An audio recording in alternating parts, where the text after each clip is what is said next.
Hi guys, Alexandra Kirchin here. Hope you're all staying safe. I'm going to talk to you about social and political landscape in regards to Baganda tribe. So we're going to start off with just a small story. There's more on the slides if you want to read about it. But basically, their former king had a very big grand party. He had one too many cocktails, got fairly drunk, and it's actually taboo to call the king drunk in Baganda, so you can only say that he's happy. So he was going around to all of his guests, he was very happy, he was very dramatic and just very loving, so the band decided to imitate his words. The king decided to dance along to this music, and the women followed, and that's how their tribe dancing began. So just some political landscape. The first president of independent Uganda was Sir Edward Mutesa. That was back in 1962. He decided to become the king, also known as Kabaka, of Baganda. He created different kingdoms within Uganda, and he decided that he wanted someone to help him rule. So he brought in the executive prime minister Milton Obote. So they ruled alongside each other for 4 years, and in 1966 Milton Obote decided that he wanted to overthrow the king and run him out of town, which is what he did. So Obote ruled for some time, and then the dictator Idi Amin came in 1971 and took over, and Uganda suffered greatly because of this. So under the rule of Amin, there was a lot of political and social oppression, loss of property, and unfortunately death. Human activists believe that between 100,000 and 500,000 people died during this time. So he was guilty of a lot of ethnic persecution, extrajudicial killings, nepotism, and corruption. So he also managed to reverse the treaties between United States that Uganda had with the United States and Great Britain. He publicly criticized both nations and reversed everything that had been done. Amin finally was out of the country when he planned a hit that did not go as planned, so he fled. Uganda and, in more detail, Baganda had to recover from the rule of Amin and also Obote. They had great havoc in their lives because of these two rulings, and they needed to put themselves back together. They also, in the mid-1980s, were dealing with a great battle with AIDS. It was very prevalent, there were a lot of deaths. Unfortunately, they had a lot of orphan children, and most of them could not be taken care of. So either the children had AIDS themselves, or they were just too many and they couldn't keep all of them together. They couldn't find everyone a home. So also, another fact about this was the wives were at greater risk for getting HIV because their husbands had mistresses. The women were supposed to remain faithful to their husbands no matter what, follow all their orders, and because of this, the women most likely and usually got their the virus from their husbands. So there is some more again on the slides, but there's the Mutebi story, which was quite prevalent during this time. Basically, Mrs. Mutebi suspected her husband had AIDS for 2 years. She tried to get him to go see somebody. He wouldn't. He was convinced that he was above it all. And her final threat to get him to go see someone was that she wasn't going to sleep with him until this happened. So he wasn't very happy about that. They were what is known as a discordant couple, so one had the virus, one did not. So the women were forced to keep their AIDS a secret because most husbands, if they found out that their wife had AIDS, picked up and left.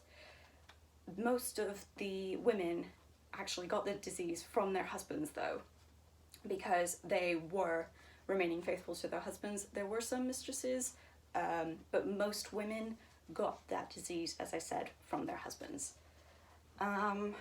So just in regards to the Mutebi story, they finally got tested when Mr. Mutebi started to show symptoms, so like severe rash and temperature.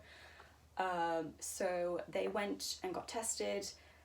He was tested positive, the wife tested negative, and so did their son. So Mrs. Mutebi still stands by his side today. She is quite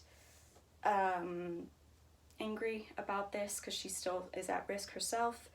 An interviewer has asked her if she knew about the mistresses that he has, and she said yes, she knew when she married him, but there was nothing she could do about it.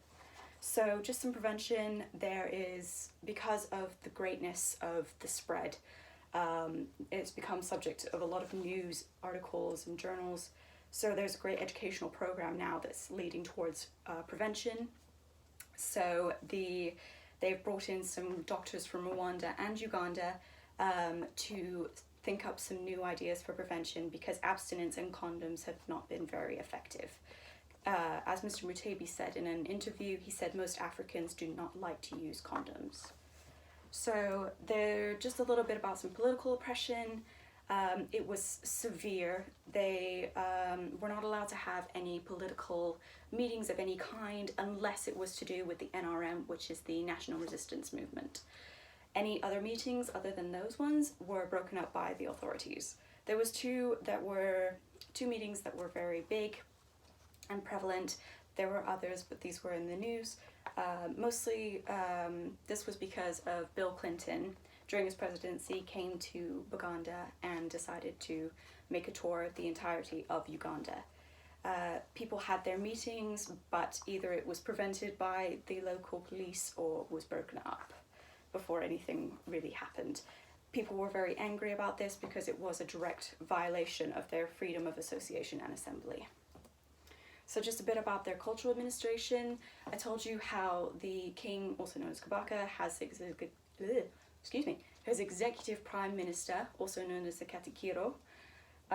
Alongside them, they have the Mugema, which is the preventer of death, the Namasole, who is the queen mother, the Nalinya, which roughly translates to royal sister, and finally the Gabunga and Mujasi, which are the naval and army commanders.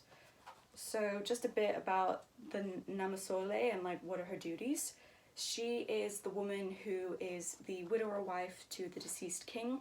She's the woman who gives birth to the successor to the throne. She's also second in command of the hierarchy. So the current Namasole is Manjari Lankus Bagalais, and her age is 88 years old. The most famous Namasole is Namasole Abisagi Nagataya. She is, low battery on my phone. As I was saying, she is known for giving birth to the greatest king that Baganda has ever seen. And she also helped her husband write letters to missionaries to invite them to come to the country.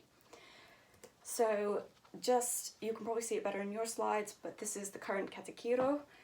His name is Charles Peter Maiga. He was appointed by the current Kabaka, known as Ronald Muwenda Mutebi II. So alongside Charles Peter Maiga, he has 21 county chiefs and ministers to help him rule, help him keep watch, all those kinds of things. Their political system is a lot like the system of Great Britain. So the Katikiro is basically known as the bridge to the king. He deals and talks to the king and tells the king about the needs of the people. Basically, he's their link. And also as this bridge, he has the backings of Parliament to help him. Finally, we will just talk a little bit about Nalinya. This is, basically she is a royal princess. As I said, it roughly translates to royal sister. There are currently 23 princesses in Baganda. They're all ranging in age. So the role of the Nalinya is to escort the Kabaka during his coronation, and she is also the custodian of the royal tomb. And this is Nalinya Nkinzi of Bwanga, and she is one of the current princesses, as I said. That's it for social and political landscape. Thanks for listening.